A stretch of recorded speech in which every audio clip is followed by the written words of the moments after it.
여러분 반갑습니다. 윤박사 성경공부를 강의하는 윤행배 목사입니다. 오늘은 365일 성경 일독 새벽 말씀 제13강을 여러분에게 강의하고자 합니다. 13강 창세기 39장 40장 41장의 내용을 가지고 여러분에게 강의하고자 합니다. 39장은 요셉이 형들에 의해서 애굽에 팔려가게 되는데, 그 요셉이 누구에게 팔리는 줄 아십니까? 여러분, 놀랍게도 바로의 친위 대장 보디발의 집에 종으로, 노예로 팔리게 되었습니다. 이야, 참 흥미진진하게 펼쳐지지 않습니까? 하필이면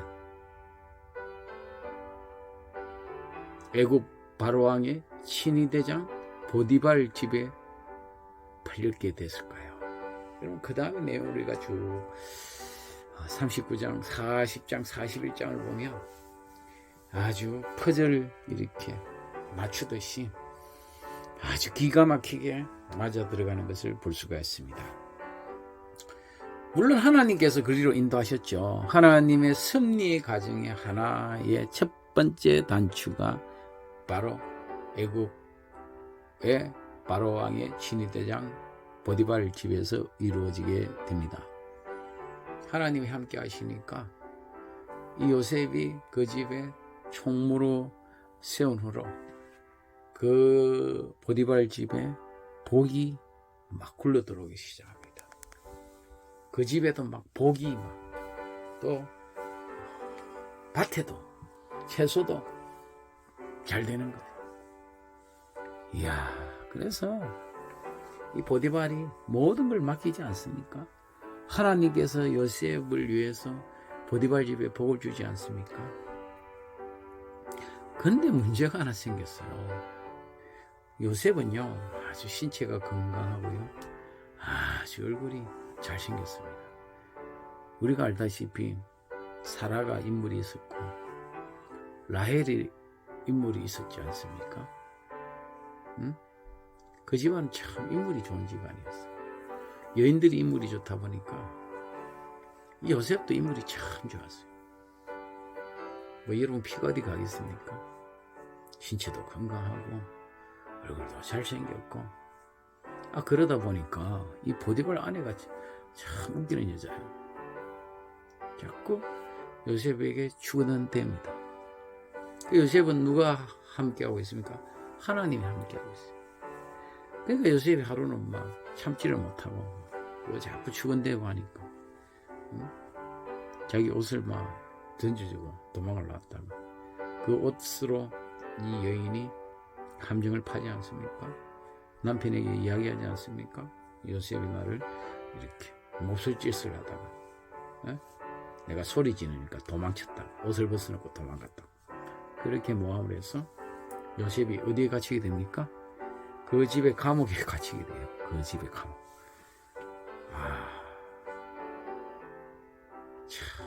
아니 뭐 좀 이렇게 잘 되는 줄 알았는데 감옥으로 가 있다니까요. 감옥으로.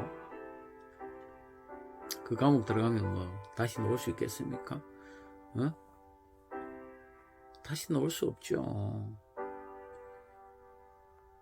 근데 그 감옥이 놀랍게도요, 누구를 만나게 됩니까? 그 감옥에서 하나님께서 술 맡은 간원장을 하나님께서 만나게 해 주십니다. 요셉이 감옥에 있는데 한 번은 술 맡은 간원장, 바로왕의 술 맡은 간원장, 떡 맡은 간원장이 그곳에 갇히게 되었습니다. 끌려오게 되었습니다. 왕에게 아마 밉보이는 것 같아요.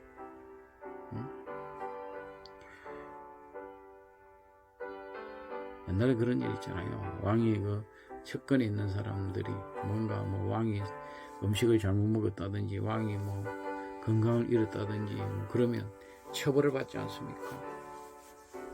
무슨 이유든지 뭐 특히 옛날에는 독살도 있을 수 있고 암살도 있을 수 있으니까 왕의 음식에 아주 신경을 쓰지 않았습니까? 근데 감옥에 오게 된 거예요. 근데 그 보디발의 집에 있는 그 감옥이 바로 왕의 제수들이 갇히는 감옥이었습니다.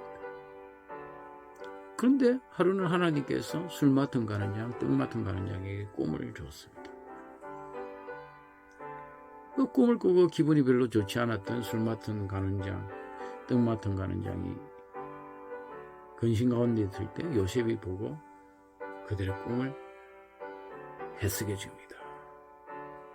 내가 당신의 꿈을 해석해 주겠다. 모든 꿈은 하나님께서 해석하신다. 그래서 앉아 술 맡은 가는 장이 이야기했죠. 포도나무 가지가 3개가 있는데 그 뒤에 포도가 열려서 내가 그걸 가지고 왕에게 갖다 바쳤다. 그러니까 술 맡은 가는 장에게 요셉이 이야기하죠. 사흘 후에 당신은 복직될 것이다. 3가지가 사흘이다. 그러니까 옆에 있던 떡 맡은 가는 장이 나는 떡을 3강주리를 이렇게 머리에 이고 있는데 새가 와서 먹었다. 당신은 사흘 후에 죽게 될 것이다. 그리고 요셉이 술 맡은 가는 장에게 내가 억울하게 갇혔으니까 바로왕에게 이야기해서 나를 좀 풀어주십시오. 그렇게 자기의 그 억울함을 이야기했어요. 근데요, 사람이 화장실 들어올 때 나올 때 다르지.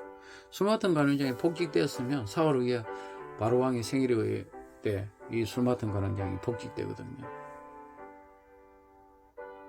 근데 까맣게 잊어버렸어요. 화장실 들어올 때 나올 때 다르다. 요셉에만 답답한 세월을 또 보내는 거죠. 하마하마 연락 올까봐 기다렸는데 만 2년이 지난 어느 날이었습니다. 바로왕이 꿈을 꿨습니다. 어떤 꿈을 꿨습니까? 충실한 7 암소가 있는데 파리에 한 빼빼말란 암소가 와서 어떻게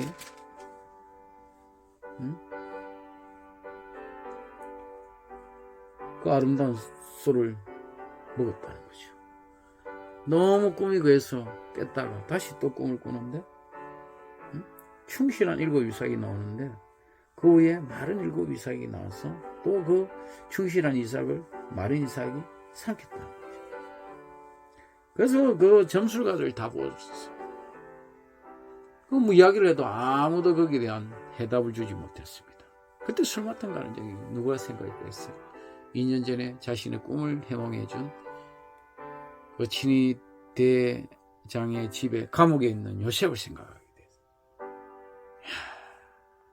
참 놀라운 승리 아닙니까? 세상에 이런 반전이 어디 있습니까? 그래서 이 요셉이 단장을 하고 급히 바로왕에게 불려가지 않습니까? 그리고 그 꿈을 해몽해 주지 않습니까? 하나님께서 꿈을 해몽해 준다고 하면서 당연히 일어날 일이다. 하나님께서 행하실 일인데 앞으로 7년 대풍년 후에 7년 대흉년이 있으니까 대비하라는 거죠. 7해 동안 5분의 1을 거두었다가 창고에 넣어뒀다가 나중에 흉년이 될 때 그 곡식을 저장된 곡식으로 흉년을 극복하면 된다고 그렇게 이야기한 거죠. 이야, 바로왕이 그 이야기를 듣고 얼마나 기뻤겠습니까? 이야, 내 같은 신하가 어디 있느냐? 하나님이 함께하는 신하가 어디 있느냐? 그러면서 요셉을 어떻게 합니까? 자신의 인장바지를 빼어주는 거예요. 인장바지는 도장입니다. 왕의 도장입니다. 모든 결재권을 요셉에게 맡기는 거죠. 그리고 세마포 옷을 입히고요. 금사슬을 목에 걸어주고요. 요즘 말로 하면 벤츠와 버금스레를 막 태워서 아주 리무진을 태웁니다. 그래서 총리를 세우죠.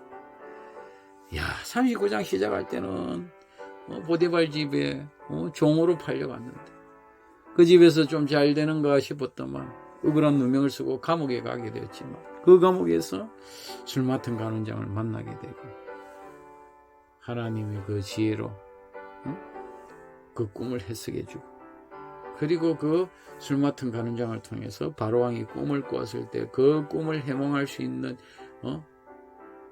요셉을 소개되어서 바로왕을 만나게 되고 그 바로왕의 꿈을 해몽해 줌으로 어떻게 합니까? 요셉이 애굽의 총리가 된 거예요. 야, 이런 드라마가 어디 있습니까?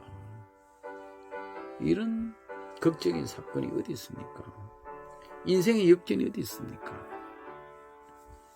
여러분, 우리가 어떠한 고난 가운데서도 하나님이 남과 함께 하신 하나님께서 여러분들을 이렇게 위대한 요셉과 같은 인물로 만들어 주실 것입니다. 어떠한 어려움과 형편 속에서도 좌절하거나 실망하지 말고 하나님의 뜻을 기다리며 살아가는 여러분 되기를 바랍니다. 오늘도 제 강의를 들어주신 여러분 진심으로 감사합니다.